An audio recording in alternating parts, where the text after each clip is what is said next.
జై శ్రీరామ్. అందరికీ నమస్కారం. వెల్కమ్ టు న్యూస్ అఖండ. నేను మీ కస్తూరి శ్రీధర్.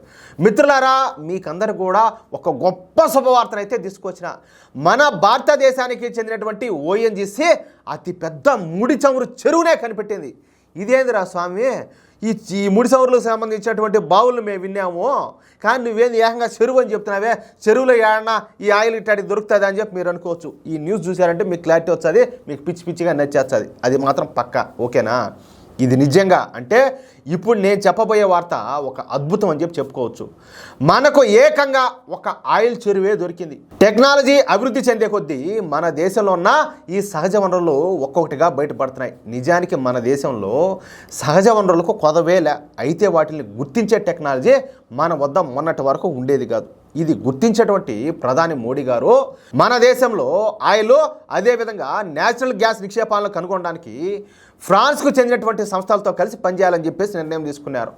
3 సంవత్సరాల క్రితం అనుకుంటా ఈ ఫ్రాన్స్కు చెందినటువంటి 3 సంస్థలతో మన దేశంలోని ఈ ఆయిల్ సంస్థలో ఒప్పందాలు చేసుకున్నాయి. అందులో ఓఎన్జీసీ సంస్థ కూడా ఒకటి. ఈ ఓఎన్జీసీ అంటే oil and natural gas corporation. ఈ ఓఎన్జీసీను 1956లోనే స్థాపించారు. మొత్తానికైతే ఫ్రాన్స్ సంస్థలతో కలిసి పనిచేస్తున్నటువంటి మన ఓఎన్జీసీకు ఫలితాలు రానే వచ్చాయి. 2024లో ఇదే ఓఎన్జీసీ సంస్థ సముద్ర తీర ప్రాంతాలలో 5 కొత్త ఆయిల్ అండ్ గ్యాస్ డిస్కవరీస్ని అయితే కనుగొనింది. ఇక ఇప్పుడు కొత్తగా మన ఓఎన్జీసీ సంస్థ ఉత్తరప్రదేశ్లో ఒక పెద్ద ముడి చమురు చెరువునే కనుగొనింది. ఉత్తరప్రదేశ్లోని బల్గియా జిల్లాలోని సాగర్పాలి గ్రామం సమీపంలో ఈ ఆయిల్ రిజర్వ్స్ అయితే బయటపడినాయి. ఈ ఆయిల్ రిజర్వ్స్ గంగానది బేసిన్లో ఉండడం ఇక్కడ విశేషం అనమాట. అంటే గంగానది పరివాహక ప్రాంతంలో ఉండదన్నమాట. ఇక ఈ ఆయిల్ వచ్చేసి భూమి లోపల ఏకంగా 3000 మీటర్ల లోతులో ఉన్నట్టు మన శాస్త్రవేత్తలు అయితే కనిపెట్టారు. 3000 మీటర్ల లోతులో ఉన్నటువంటి క్రూడ్ ఆయిల్ను కనిపెట్టడం అంటే మామూలు మాటలు కాదు. అందుకు అత్యాధునికమైనటువంటి టెక్నాలజీ చాలా అవసరం ఉంటుంది. ఇక 3000 మీటర్ల లోతులో ఉన్నటువంటి ఈ క్రూడ్ ఆయిల్ ఏకంగా 300 కిలోమీటర్ల మేర విస్తరించి ఉండదంట. 300 కిలోమీటర్లు అర్థమవుతుంది మీకు. అంటే ఇక్కడ నుంచి 300 కిలోమీటర్లు అంటే ఎంత దూరం వచ్చాదో మీరు అర్థం చేసుకోండి. అందుకే నేను ముడి చమురు బావి అనకుండా ముడి చమురు చెరువు అని చెప్పిన. ఇప్పుడు మీకు క్లారిటీ వచ్చింది కదా, అది విషయం. ఇక ఈ ఆయిల్ రిజర్వ్స్ ఈ సాగర్పాలి గ్రామంలోనే చిత్తుపాండే అనే రైతు పొలంలో బయటపడినాయి. ఈ చిత్తుపాండే ఉత్తరప్రదేశ్లో ప్రసిద్ధి చెందినటువంటి స్వాతంత్ర సమరయోధుల కుటుంబానికి చెందినవాడు. బాబా, వాళ్ళు దేశం స్వాతంత్రం కోసం వాళ్ళు అప్పుడు పోరాటం చేస్తుంటే వాళ్ళ వారసులు ఇప్పుడు దేశాన్ని అభివృద్ధి పదంలో ముందుకు నడిపించేదానికి ఇదంతా కూడా జరిగినట్టు నాకు అనిపించింది. దేవుడు వరమేమో వాళ్ళ కుటుంబానికి అనిపించింది నాకు.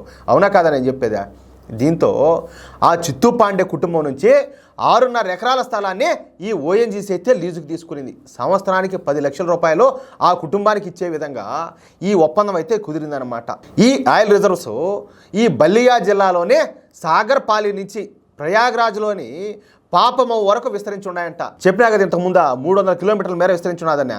దీన్ని బట్టి ఇక్కడ ఎంత పెద్ద మొత్తంలో ఆయిల్ రిజర్వ్స్ ఉన్నాయో మీరు అర్థం చేసుకోవచ్చు బాగా. ఇక ఈ ఆయిల్ రిజర్వ్స్ గంగానది పరివాహక ప్రాంతంలో లభ్యమవడంతో మన దేశంలో ఉన్న మొత్తం ఈ గంగానది పరివాహక ప్రాంతాల్లో పరిశోధనలు నిర్వహించాలని చెప్పేసి భారత ప్రభుత్వం అయితే ఆదేశాలు జారీ చేసింది. అంటే భవిష్యత్తులో మనం ఈ పెట్రోలు, డీజిల్ కోసం అరబ్ దేశాలపైన ఆధారపడకుండా మనమే స్వయం ప్రతిపత్తిని అయితే సాధించున్నాం అనమాట. అలాగే ఇక్కడ ఇంకో విషయం గుర్తు చేయాలనుకుంటున్నాను, మీకు గుర్తుందో లేదో, ఈ జమ్మూ ప్రాంతంలో చాలా వరకు లిథియం గనులు కూడా బయటపడినాయి. అంటే ఇట్లా ఎలక్ట్రిక్ వాహనాలతో పరంగా చూసుకున్నా, లేకపోతే ఈ ఆయిల్ వాహనాల పరంగా చూసుకున్నా కూడా ఇంకా భవిష్యత్తులో మనం ఏ దేశాల మీద కూడా ఆధారపడాల్సిన అవసరం అయితే ఉండదు. అది దేశాన్ని ప్రేమించే వ్యక్తి, దేశాన్ని ప్రపంచంలో విశ్వగురువుగా నిలపాలనుకునే వ్యక్తి నాయకుడిగా ఉంటే ఎలా ఉంటుందంటే ఇలా ఉంటుంది. ఇదంతా మూర్ఖులకు అర్థం కాదు, అది అర్థం చేసుకునే వాళ్ళకి మాత్రమే అర్థం అవుతుంది. ఓకేనా మిత్రులారా, ఈ న్యూస్ కనుక మీకు నచ్చినట్లయితే ఖచ్చితంగా ఈ న్యూస్ నలుగురికి షేర్ చేయండి.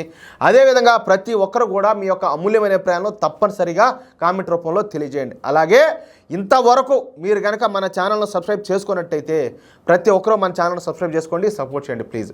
జై శ్రీరామ్.